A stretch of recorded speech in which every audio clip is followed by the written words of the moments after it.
What's up guys and welcome back to Moan Inc. If you guys are new here then what is up? My name is Erica, hey yeah, how you doing? And if you're into the history of the ancient Greeks and the Romans, maybe you're just into the mythology and maybe you just watched my review of Ariadne and you're one of the people who commented being like, give me more Erica, I want to know so much more about this book. Well then this is not only the video for you, but this is also the channel for you. You guys are going to want to hit that subscribe button and that bell icon so that you know every single time I post in the future. Because, I didn't say but today, I said because.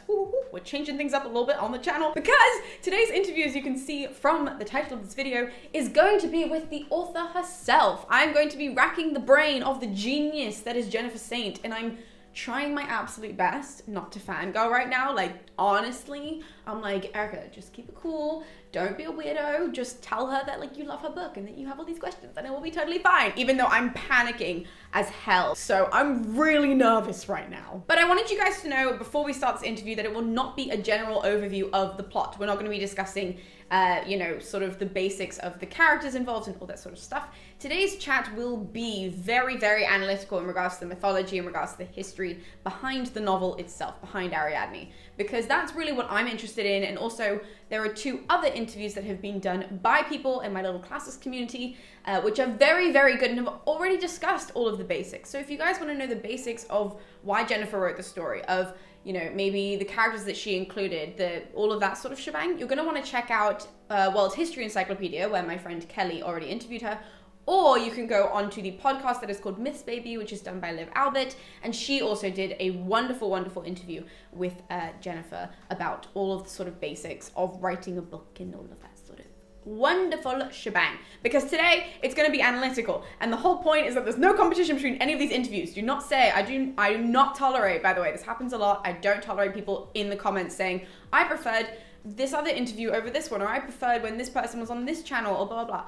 Absolutely not. We're stopping that in this classic community. There is absolutely no competition whatsoever. We're all working together and we're all trying to do, you know, the same thing, which is trying to bring mythology to you guys, trying to bring history to you guys in more accessible and fun ways. And I think that this book did a fantastic job of that. So it's our job as interviewers, as channel people, YouTube channel people, podcast people, to also communicate that to you guys and to work together in that whole mission. So in saying that, that was a very long-winded introduction, but in saying that, I'm gonna go and call Jennifer. Try not to cry, don't mind me if I do, but I'm gonna go call Jennifer and we're just gonna dive into it for you guys. So thank you, Jennifer Saint, for joining me on the channel. This means the world to me that you came to do this, so thank you so much. Well, thank you so much for asking me to be on. I'm so happy to be here. I'm such a fangirl, and all of like my Instagram followers know that as well, because I read the book and completely loved it. I was kind of shocked by how much I loved it as well and how fast a read it was, because I usually complain a lot about books and I just had like no qualms with this one whatsoever. I was like, I loved it. I couldn't stop reading it. So yeah, I just thought I wanted to tell you that to your face, that I loved the work that you've done with Ariadne. Oh, that's brilliant. Thank you so much for saying that. Yeah, thank you. So we should probably first of all start talking about Ariadne, because I do have a lot of questions about the men in the book, just so that everyone knows. We're going to be chatting a lot about men. But in regards to Ariadne herself, she is like one of the most important mythological women in regards to family lines, because as you know, but our viewers might not know, her mother is Pasiphae, who's the sister of Circe, who's also the sister of this guy called Aeetes, who's the king of Colchis. Their father is Helios. Aeetes' daughter is Medea. I mean, this family is insane. And what's really interesting about this family is that all the women in the family are constantly seen as problems in every single myth. Even Phaedra is seen as problematic, but Ariadne's not. So I was wondering, when you were writing, how important was it for you to honor the way that the ancient authors have portrayed Ariadne as being a woman who was wronged in the society that she was in? Yeah, I think that's really interesting, because I wonder why in the ancient world she wasn't actually portrayed in the same way, because what she did could easily, you know, have been framed, this betrayal of her father. She could have been portrayed in a much more problematic way.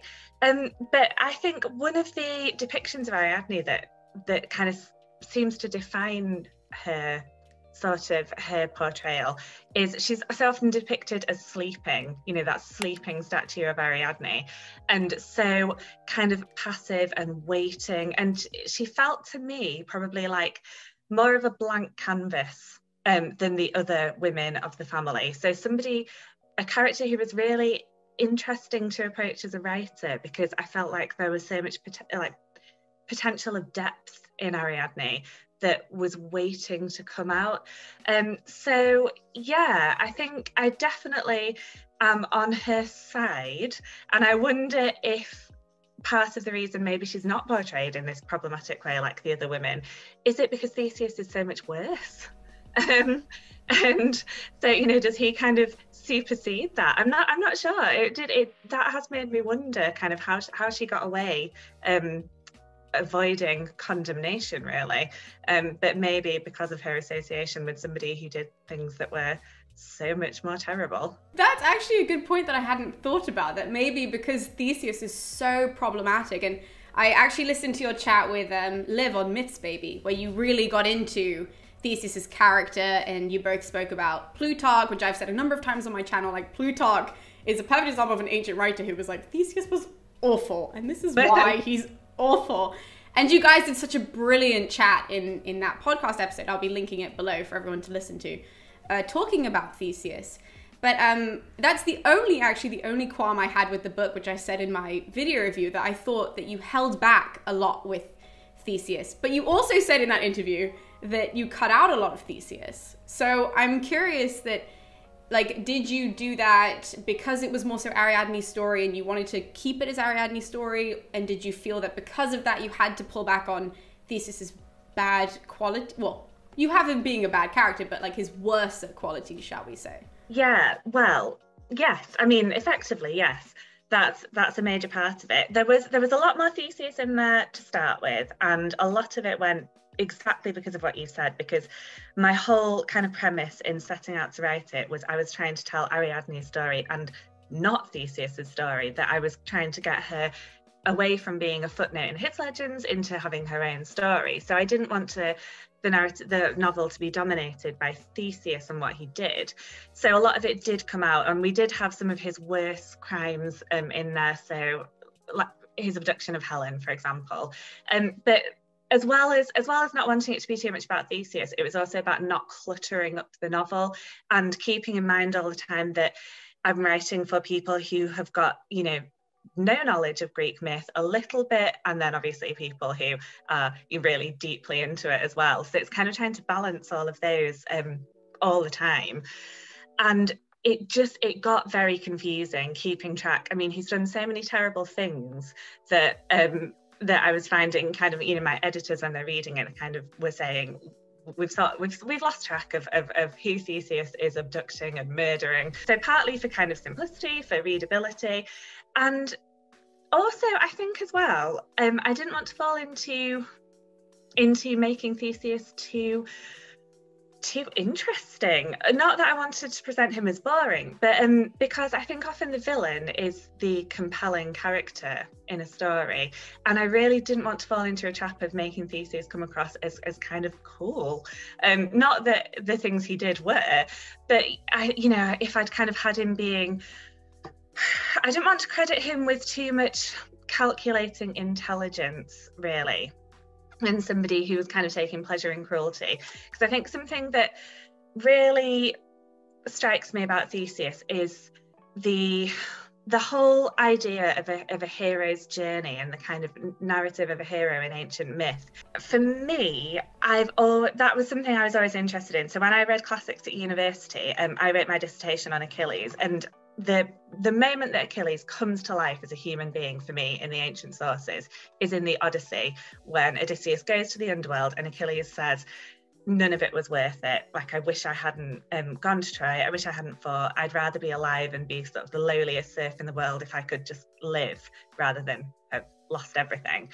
And that's always really stuck with me, the idea that heroes in Greek mythology lose everything in this utterly futile quest for glory and for fame, and that none of it is worth it.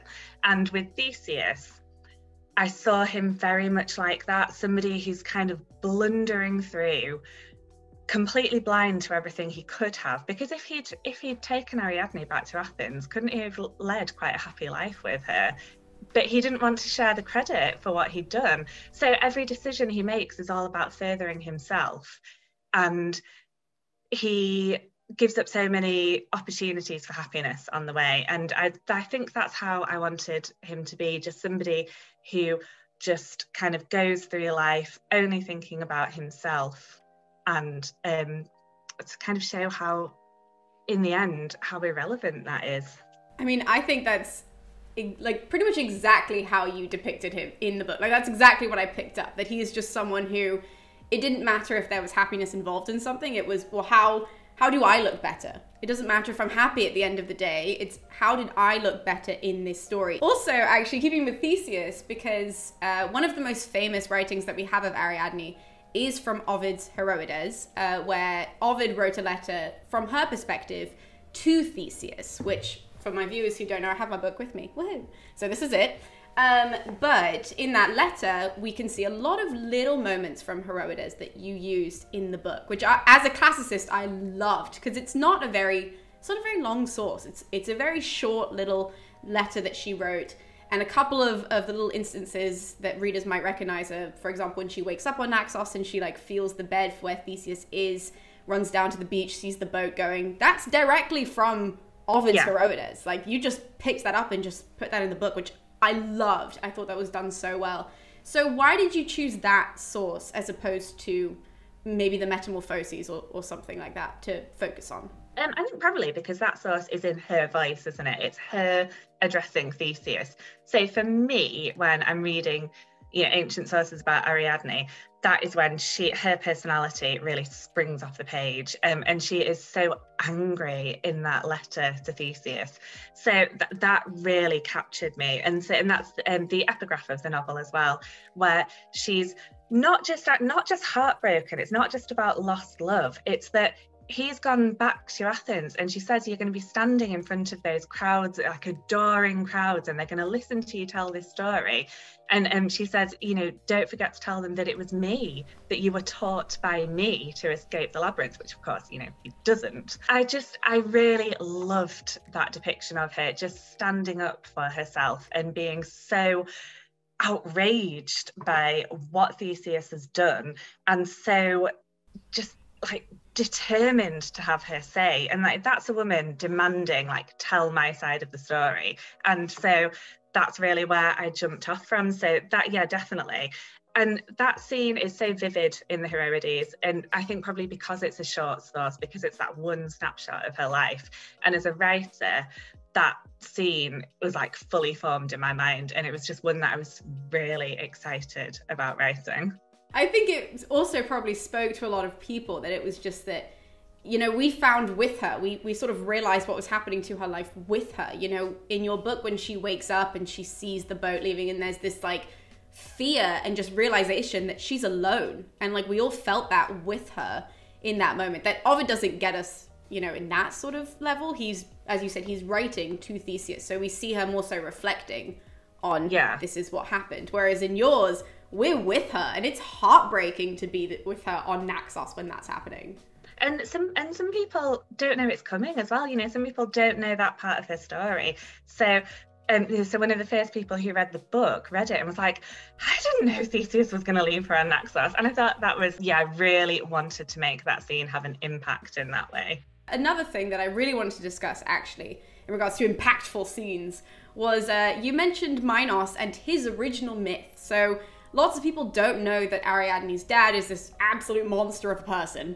And one of the first myths that I ever read in classics for GCSE, like in Latin, was Minos and Cilla, which is a screwed up myth. It's genuinely like when I read it, I was like, is this what's in store for the rest of the subject? Like, what's Pretty happening? Much, yes. It's exactly. Literally, it just doesn't stop getting weird from there. You included that myth in the book. You included this very strong portrayal of Minos and how he had gone off and done his whole rampaging thing around Greece. And I'm wondering why you thought even it was important to include that myth, because I feel like a lot of people might have ignored that or not mentioned it.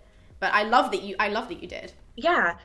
Well, so I was quite annoyed, really, that Minos is, I feel like the best known thing about Minos is his righteousness, his judgment, because he's a judge in the underworld after he dies. And so he's kind of revered as somebody who that implies that he's fair, doesn't it? And that he's got like, you know, kind of an authority over people, that he's the right person to have that authority over the souls of the dead.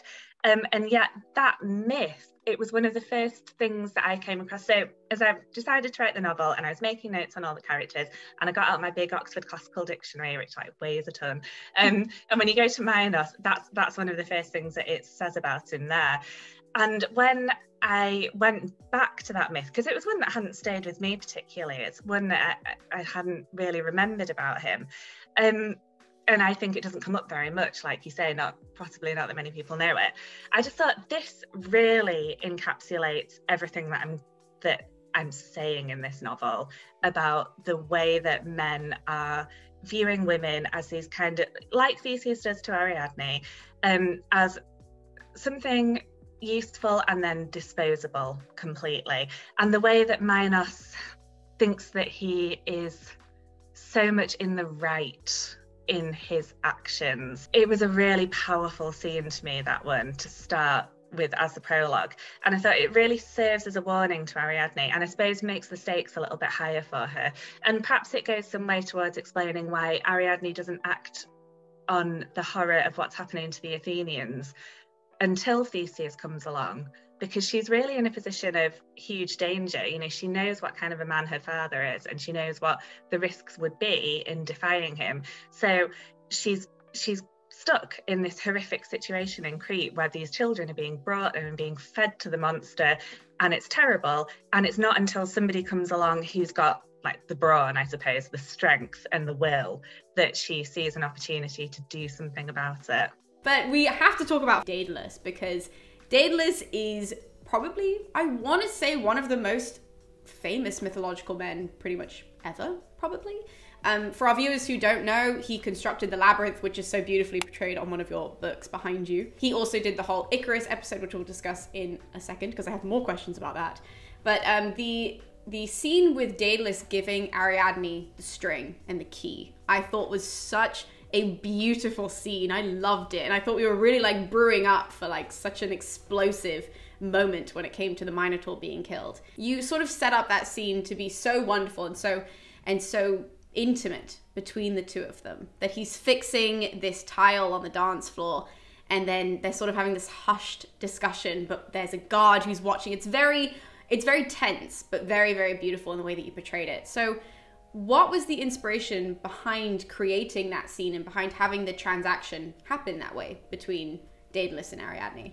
Well, I think so. When you have the myth, these big things happen in sort of retellings of the myth. And when you're coming to write it as a novel and it's like a first person experience and you're trying to like really flesh it out, you realise some of the sort of key moments. Well, you have all the key moments, but it's the bits that interlink them aren't necessarily there.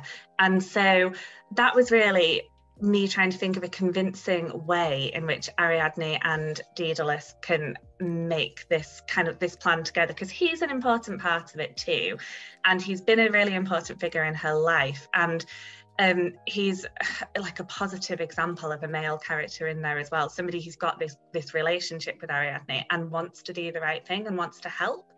So and obviously if he's that kind of a person, then Minos is not going to trust him, and Minos is becoming increasingly paranoid, and maybe even particularly so when it's kind of the hostages are there and the labyrinth is going to be opened, and he's maybe even more on his guard for something to happen.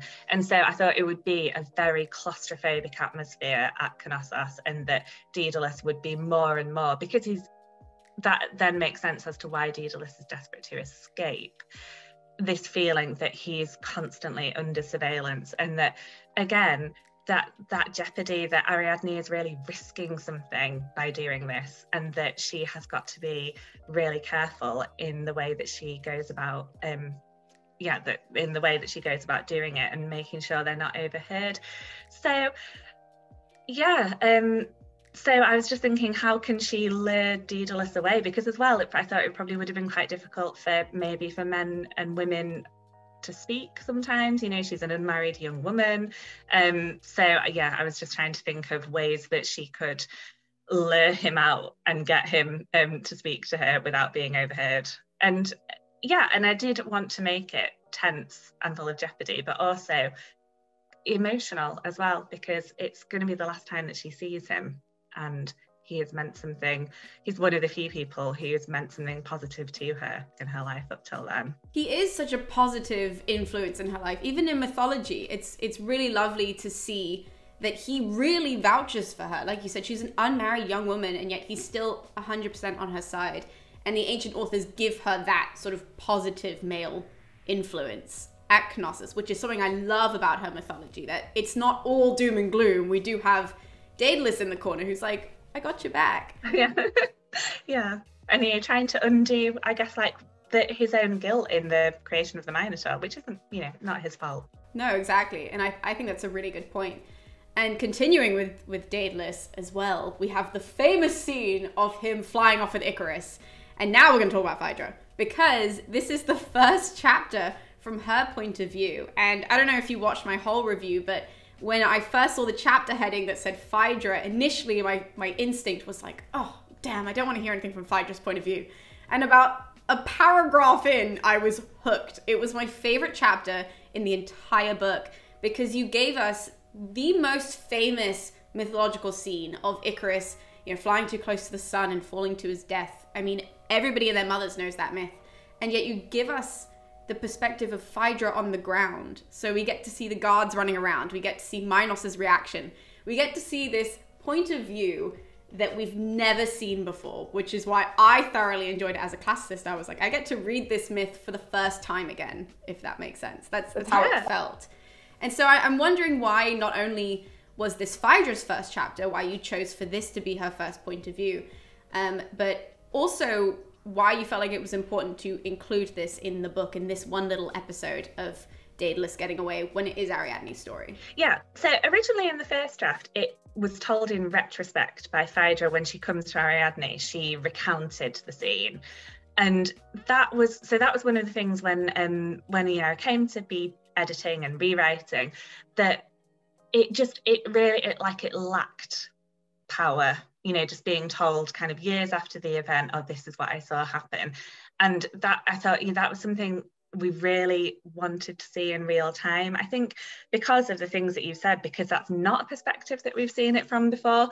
And I think it's such, like you say, a well-known story. It's almost stopped being a story. It's kind of become a metaphor instead. It's all about this, don't fly too close to the sun. So I suppose, like, as somebody interested in classics and as a writer, that was just such a joy. It was like just a genuine pleasure to get into a scene like that and to actually imagine, what would it have looked like? What would this be like when it was actually happening? What would it be like to experience it? And that moment where he like sweeps through the sky and she realizes, I loved creating that.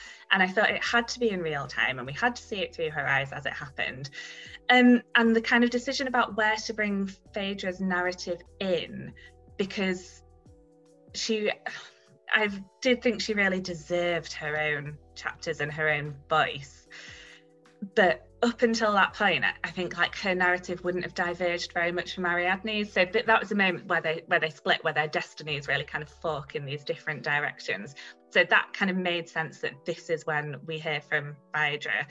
And to kind of, Ariadne's been left on Naxos. There's that kind of cliffhanger of what's going to happen to her. But also when she's on Naxos, she's on her own on an island. There's kind of only so many pages you can write of a woman on her own on an island. And so it was partly about pacing and action as well, and kind of tidying up what's happening at Crete. And is Minos going to come for Ariadne, or is something else going to happen? So that's why I switched to Phaedra at that point. And I mean, I wrote that scene because I just really wanted to write it. I mean, I think you switched at the perfect time, and I said that in my review as well. I said that all of a sudden she gets to Naxos, and then even I was sitting there going, how did she make the rest of the book like 400 pages? We're now at page like 120. This is it. Like, this is what we've been waiting for. But another character, and our last male character that we should discuss, because once again, this is a woman's story, and obviously I was sitting around being like, what about the men? But we have to talk about Dionysus, because I think he was my favorite male characterization in the entire book. I think we have this beautiful fun side to him, you know, where he's like the god of partying. I feel like a lot of people don't know that. They think of him as just the god of wine. A lot of people don't know that there's so much depth to Dionysus's character. And I think you brought all of those things forward in the book. And one of the sort of character traits and worship traits that you brought forward were his crazy little followers that sort of show up. Which some books get into, but not a lot of them really get into. I felt like your book really showed us like Bacchic sort of mentality, more so Pentheus level of Bacchic behavior, which was great. I thought was fantastic. But I had a question. I don't want this to sound rude, and I'm worried it might. I felt like Ariadne was discovering this worship as it's going on. So, and you said to either Liv or Kelly on World History Encyclopedia, I can't remember, that you spoke about how you wanted to see how Ariadne would have interacted with these women, that was a dynamic you really wanted to get into.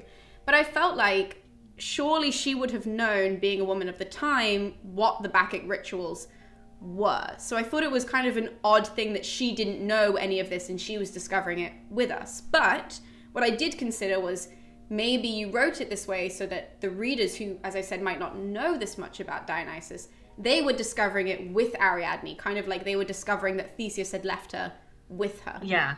So I'm wondering sort of if that was the inspiration and the reasoning behind that sort of narrative. Yeah. I mean, it is really.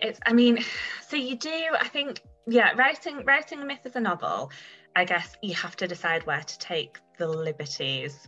And that was one of them, because I wanted it to be more of a shock to the reader. As well, by that point in the book, Ariadne had kind of, for me, had been in her head all this time, and she'd kind of stopped being Ariadne of myth and she'd become the Ariadne that I'd created. So she was kind of a character in herself. And the way that I was interested in Ariadne, as kind of like I realised as I was writing it, was somebody who was so shaped, her and Phaedra, both of them, shaped in these kind of different conflicting ways by this shared trauma of their childhood.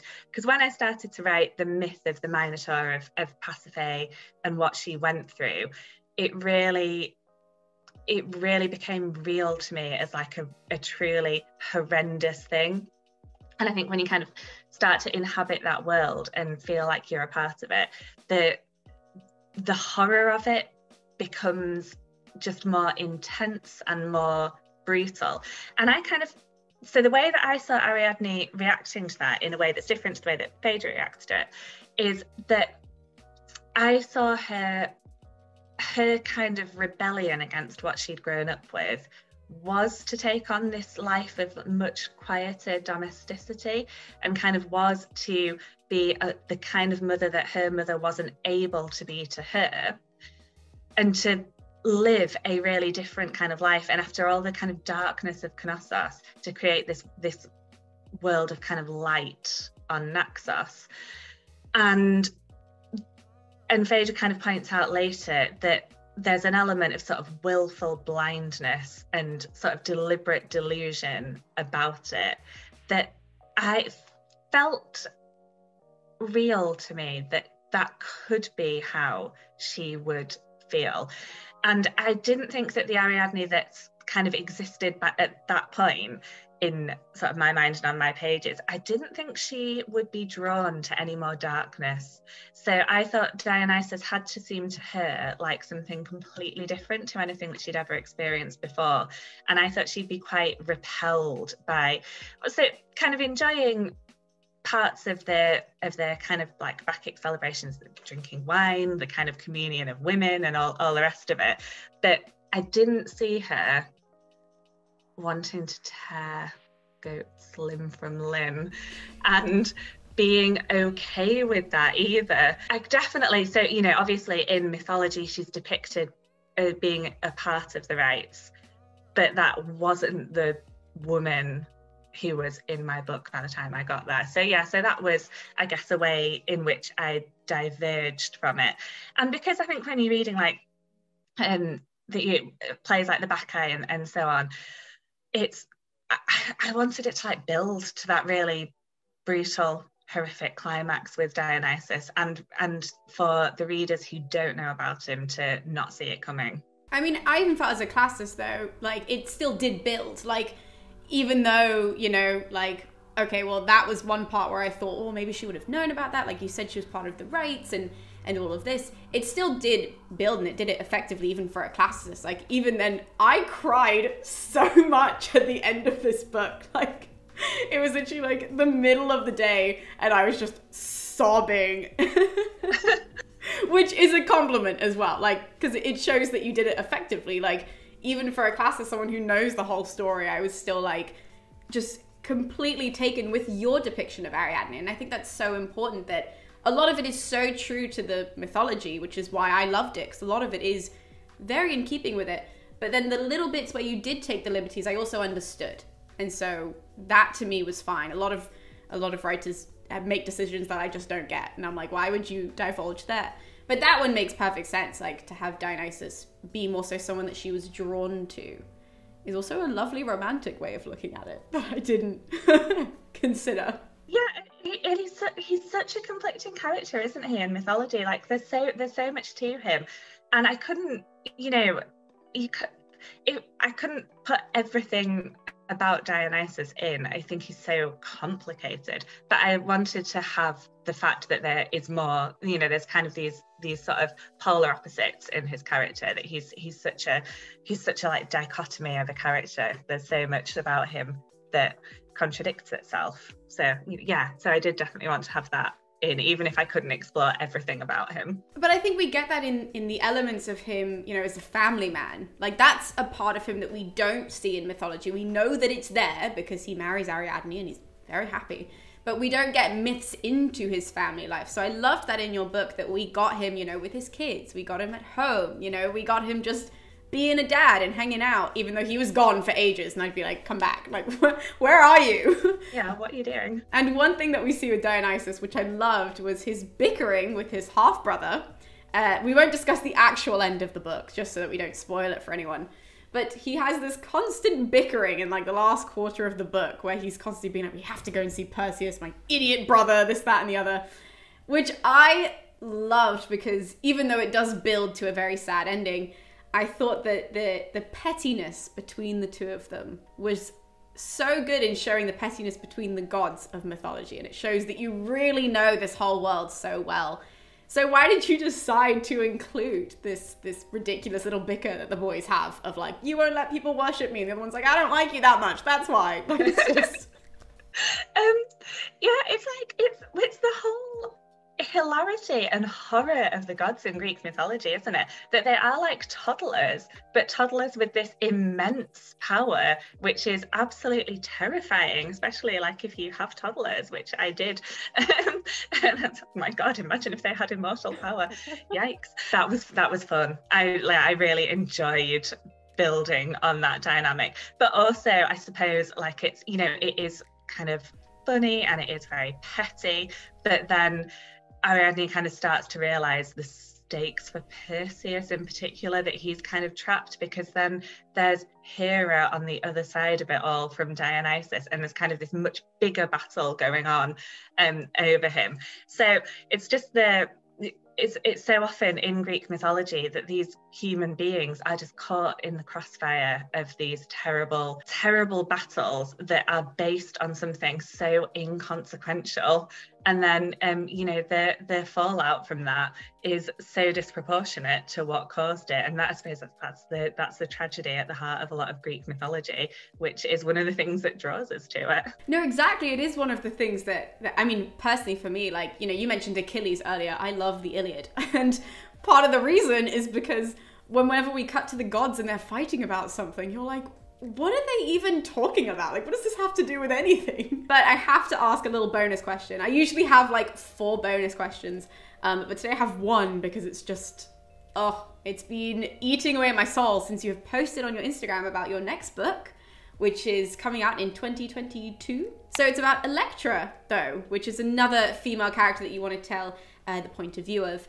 Now, you did say to Liv on Myths Baby that the reason why you wrote Ariadne is because you were telling your son the myth. And he sort of said, well, what happens to her? And you were like, that's a good question. I'm going to write it down. which is a great reason to write a retelling. So I'm wondering if that was the approach that you took with Electra as well, because she is the complete polar opposite to Ariadne. That I thought, I mean, it's fascinating that that's the character that you chose to focus on, but she's so different. Was it something that was inspired like that, where you're explaining who Electra was, and you couldn't just end it with, oh, and then she forced her brother to kill their mother, and end of story? Yeah, it's not so much a story for children, amazingly enough. That wasn't like a bedtime story that I was telling them, no. Yeah, I chose it for both the opposite reason to choosing Ariadne and the same as well. So with Ariadne, I thought her kind of, the problem with her as a character is she's an idealist, and she wants to see the best in people, and she wants to make the world better, and that doesn't always work out so well for her, because then it means she believes people like Theseus when they come along with a convincing story. She falls for it, whereas Electra is I don't know what the opposite of an idealist is, but it is Electra. She is somebody who does not want to make the world better, and definitely does not see the best in people, and isn't prepared to forgive. So it was really appealing to me to like put myself in a completely different character.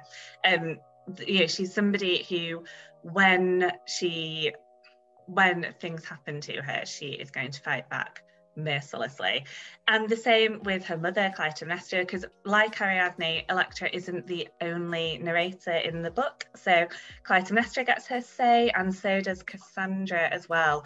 I'm going to say Cassandra is in there because I love Cassandra, and I was going to tell her story sometime. So she fits so perfectly, I think, as a contrast to Electra, and somebody else who experiences a very different side to Agamemnon as well, because he's the kind of, what these three women have in common, I suppose, what these three narrators have in common is these very different experiences they have of this particular man. So I wanted to tell a story that would feel completely different, that would be a completely different kind of character to get into the head of. And but at the same time, with Electra, like Ariadne, I felt like there's kind of a little bit of a kind of a blank space in her life to fill in as well. So I think a lot of there's so many different interpretations of her story, but in the dramas, I'm thinking like kind of specifically like Euripides, for example, it's where she's really interesting because there's those nuances to her. There's the kind of she's so driven to do what she does, and then at the end she allows herself to feel all of those other emotions as well. But I wanted to kind of backtrack with Electra and see what happened before, and what brought her to that place, kind of what was her life like, how did she end up in a situation where she was so full of anger and so full of hatred and so driven by that desire for revenge. So like with Ariadne, when I kind of thought there's just something missing from her story that I really want to get into, it was similar with Electra. I kind of felt like there's something that hasn't been told, and I want to find out why she was the way she was. I mean, she is 100% the daughter of Agamemnon, like in who she is. Like every time I read Electra, I'm like, you are just Agamemnon incarnate. Like how did you only take everything from your father? I hope you don't look like him, because he's not described as being very good looking. But I think it's really interesting that you took her point of view, because I think a lot of modern people want to take, Cassandra as well, because everybody loves Cassandra. We need more Cassandra work. But also Clytemnestra, because she's the mother who was harmed in this. Sort of in the same way that you have your Pasiphae depiction in Ariadne, that we focused a lot on what kind of a mother she was to Ariadne, and this absent mother because of the pain that she felt with the Minotaur, and this her depiction was so heartbreaking. And I know you've spoken about her endlessly in other interviews, so I didn't want to focus too much on it, but I thought it was so beautiful the way that you depicted Pasiphae. So I'm definitely looking forward to a little bit of Clytemnestra in Electra as well, to see what you do with her. Yeah, I guess she responds fairly differently to Pasiphae. To say the least. Yeah. I mean, I'm not going to say that I wrote it just because I really wanted to murder Agamemnon in print, but a little bit.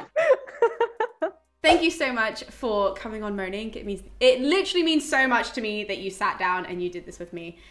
Considering I have blown up your Instagram DMs for the last like 2 months since reading the book. I was like, I love this book. Please reply to me and be my friend. But so yeah, thank you so much. And for all of our viewers watching, if you want to order Ariadne, then please hit the description below. Hit the link in the description below even. We have all the links to the book down there and to my online reviews, which have more links to more sites that you can buy books on whatever country you're in. So definitely check that out. Hit the subscribe button whilst you're down there, and we'll see you next time here on Monique. So we'll see you then.